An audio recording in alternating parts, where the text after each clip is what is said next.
اعوذ باللہ من الشیطان الرجیم بسم اللہ الرحمن الرحیم رب اشرح لی صدری ویسر لی امری واحلل عقدۃ من لسانی یفقہوا قولی رب زدنی علما اللہم فقہنا فی الدین۔ اس وقت جو ٹاپک ہے وہ وحی سے متعلق ہے۔ اسلام میں وحی کیا ہے؟ آئیں پہلے تو ہم وحی کے لفظی معنی دیکھتے ہیں۔ اس کے لفظی معنی کیا ہیں؟ اس کے لفظی معنی ہیں خفیہ طور پر پیغام دینا۔ کسی بھی انسان کو خفیہ طور پر پیغام دینا یا خفیہ طور پر اللہ تعالیٰ کا کسی بندے پر اشارہ کرنا یا اللہ تعالیٰ کا خفیہ طور پر کسی انسان کو یا بشر کو خبر دینا۔ تینوں لفظی معنی ہیں خفیہ طور پر پیغام دینا، اشارہ کرنا یا خبر دینا۔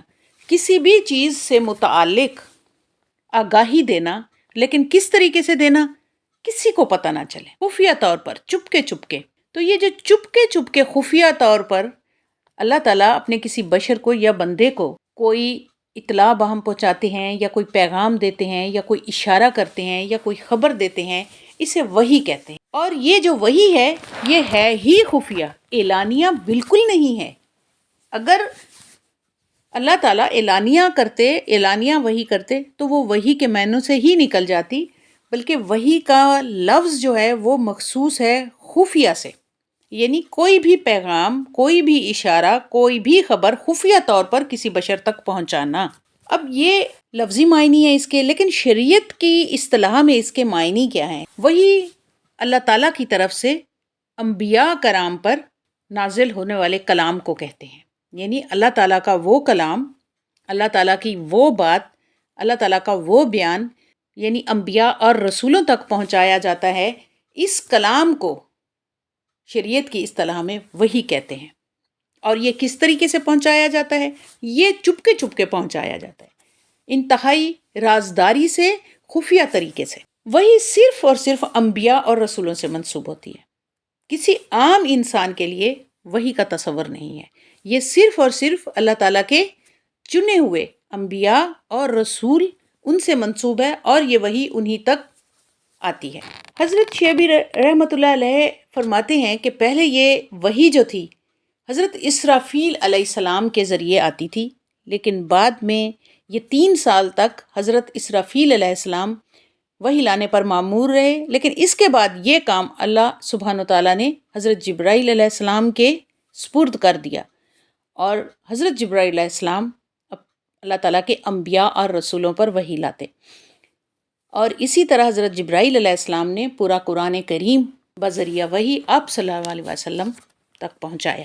اب وحی جو ایک خفیہ اشارہ ہے، ایک خفیہ بات ہے جو رازداری سے، انتہائی رازداری سے خفیہ طور پر کسی بشر کو، کسی نبی یا رسول کو پہنچائی جا رہی ہے، یہ جو ہے یہ 2 طرح سے ہوتی ہے۔ ایک کو تو وحی مطلوع اور دوسری کو غیر مطلوع کہتے ہیں، یعنی ایک ایسی وحی یا خبر یا پیغام جس کے الفاظ اور ان الفاظوں کے معنی دونوں صرف اللہ کی طرف سے ہوتے ہیں، یعنی الفاظ بھی اللہ کی طرف سے، ان الفاظ کے معنی بھی اللہ کی طرف سے، یعنی جو کلام، جو بات، جو حکم اللہ تعالیٰ کی طرف سے نازل ہو رہا ہے، اس کے تمام الفاظ اور ان الفاظوں کے تمام معنی وہ دونوں اللہ کی طرف سے ہوتے ہیں۔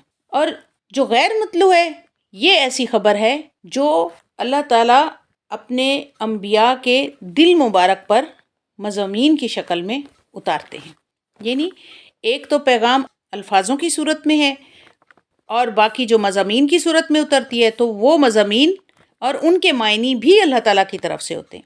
یہ جو دوسری قسم ہے جس کے مضامین آپ کے دل پر اتارے جاتے ہیں، یہ وہی آپ صلی اللہ علیہ وسلم اپنے اصحابہ کرام کے سامنے کبھی اپنے الفاظ کی صورت میں اور کبھی اپنے افعال کی صورت میں ظاہر کرتے تھے۔ یعنی ایک تو وہی جو ہے وہ الفاظ کی صورت میں بذریعہ فرشتہ آپ پر آتی تھی، اور ایک جو وہی تھی مضامین کی صورت میں آپ کے دل پر اترتی تھی۔ آپ کے دل مبارک پر جو وحی اترتی تھی، پھر آپ اس کو اپنے الفاظ میں یا اپنے افعال، اپنے کردار کے ذریعے سے اپنے صحابہ کرام کو تشریح کر کے بتاتے۔ وحی 3 صورتوں میں اتاری جاتی ہے، 3 طرح سے اتاری جاتی ہے، یا یوں کہنا چاہیے 3 طریقوں سے اتاری جاتی ہے۔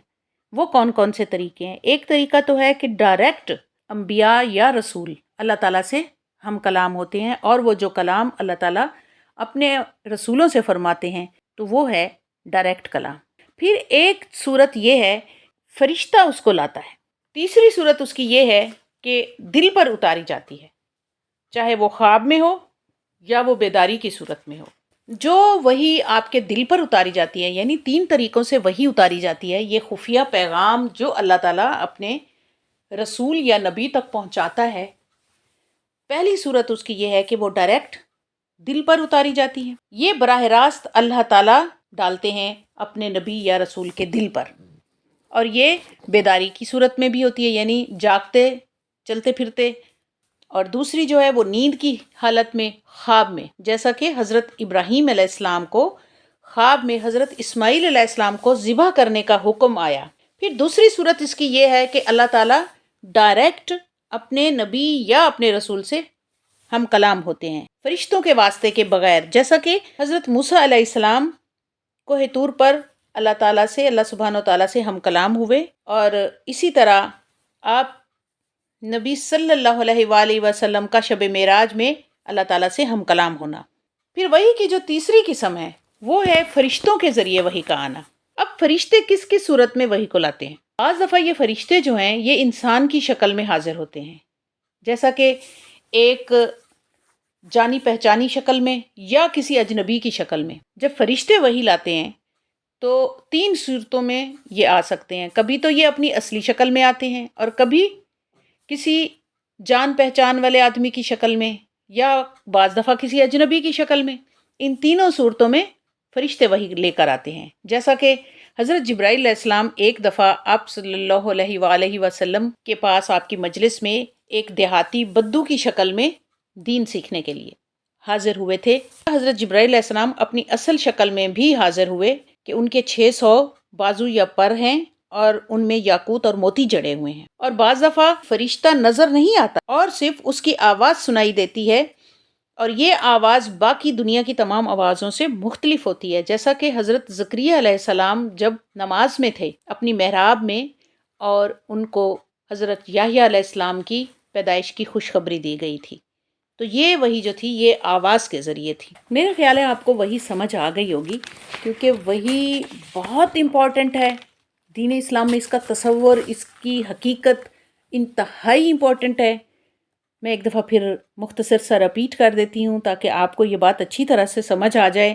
وحی کا جو معنی ہے، حقیقی معنی، لفظی معنی جسے ہم کہتے ہیں، وہ ہے پیغام دینا، اشارہ کرنا یا خبر دینا کسی بشر کو اللہ تعالیٰ کی طرف سے، لیکن کس طرح؟ خفیہ طریقے سے، خفیہ پیغام دینا، رازداری کے ساتھ، خاموشی کے ساتھ، تاکہ کسی دوسرے کو پتہ نہ چلے، خفیہ طور پر اشارہ کرنا کسی بات کا، یا خفیہ طور پر رازداری کے ساتھ خبر پہنچانا کسی بھی نبی یا رسول تک، کیونکہ وحی صرف انبیاء اور رسولوں سے منسوب ہے، کسی عام انسان پر وحی کا اطلاق نہیں ہوتا، اور یہ صرف انبیاء اور رسولوں سے منسوب ہوتی ہے۔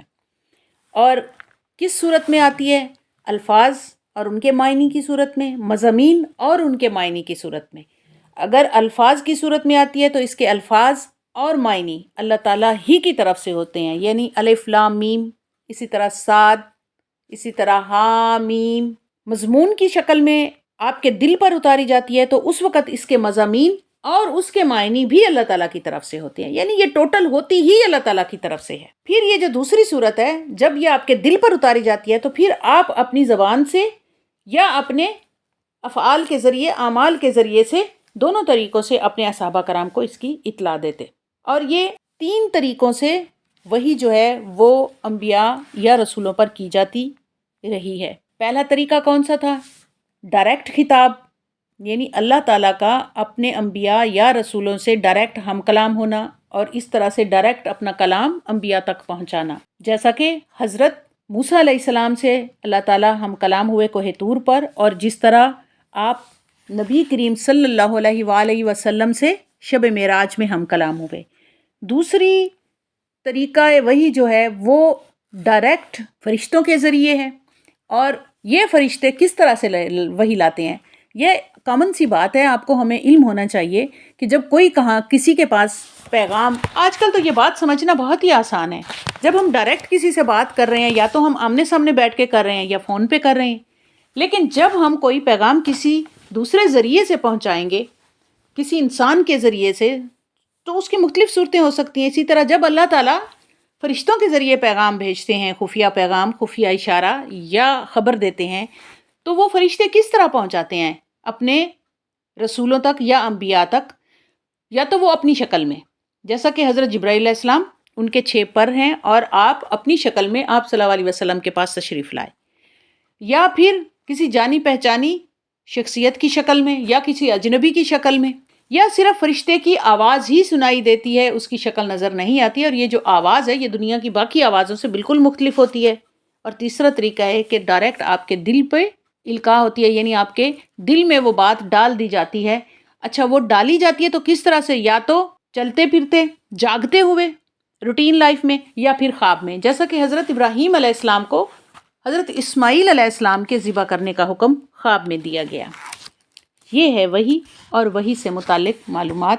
امید ہے آپ کو اچھے سے سمجھ آ گئی ہوگی، اور اللہ تعالیٰ ہمیں اس پر اور غور و فکر کرنے کی توفیق عطا فرمائے. آمین ثم آمین. السلام علیکم ورحمۃ اللہ.